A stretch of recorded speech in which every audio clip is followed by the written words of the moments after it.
Hi friends, இன்றைக்கி நம்மளோட recipe என்னென்னு பார்த்தீங்கன்னா, புளிச்சக்கீரை வந்து எப்படி டேஸ்டியாக நம்ம வந்து கடைஞ்சி செய்யலாம் அப்படின்னு சொல்லி தான் பார்க்க போகிறோம்.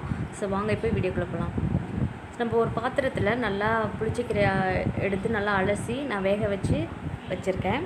ஸோ இந்த மாதிரி வேக வச்சுக்கோங்க. நல்லா வெந்த பிறகு இதுக்கான ஒரு பொடி வந்து ரெடி பண்ணிடலாம். ஒரு பேன் எடுத்துகிட்டு அது சூடானதும் ஒரு 1/2 டீஸ்பூன் வந்து வெந்தயம் ஆட் பண்ணிக்கோங்க. அது கூட வந்துட்டு ஒரு 4-5 வரமிளகாய் சேர்த்துக்கோங்க. உங்களுக்கு காரத்துக்கு ஏற்ற மாதிரி நீங்கள் சேர்த்துக்கோங்க. எனக்கு 5 போதும். ஸோ இது நல்லா வறுபடட்டும்.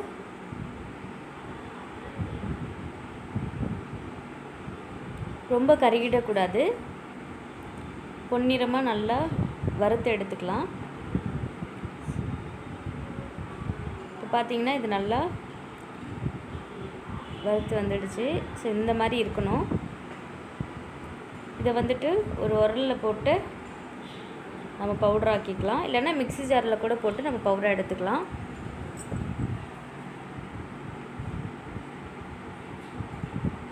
இதை வச்சு நல்லா இடிச்சிட்டு அந்த பவுடர் நம்ம எடுத்துக்கலாம். இப்போ பார்த்தீங்கன்னா புளிச்சக்கீரை வந்து நல்லா வெந்துருச்சு. இந்த ஸ்டேஜ் வந்து கரெக்டாக இருக்கும்.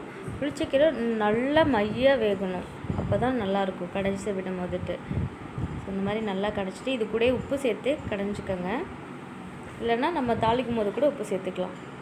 இந்த மாதிரி நல்லா கடைஞ்சி எடுத்து வச்சுக்கோங்க. ஸோ இப்போ இதை வந்து தாளிச்சிடலாம்.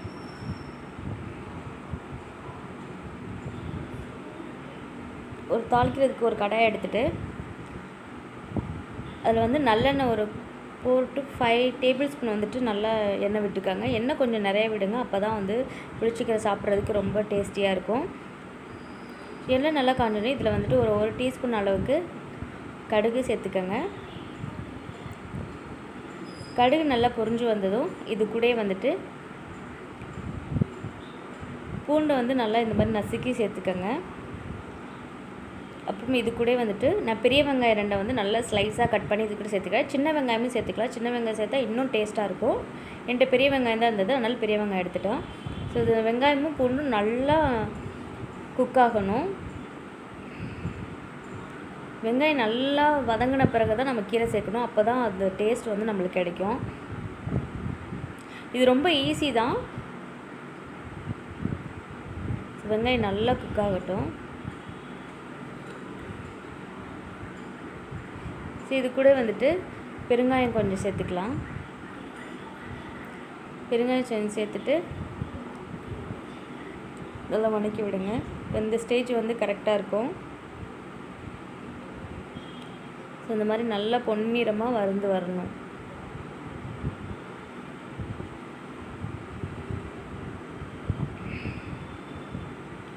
புளிச்சக்கீரையை வந்து நம்ம ரெடி பண்ணி ஒரு 1 வீக் கூட கிட்ட நம்ம ஃப்ரிட்ஜில் ஸ்டோர் பண்ணி வச்சுக்கலாம்.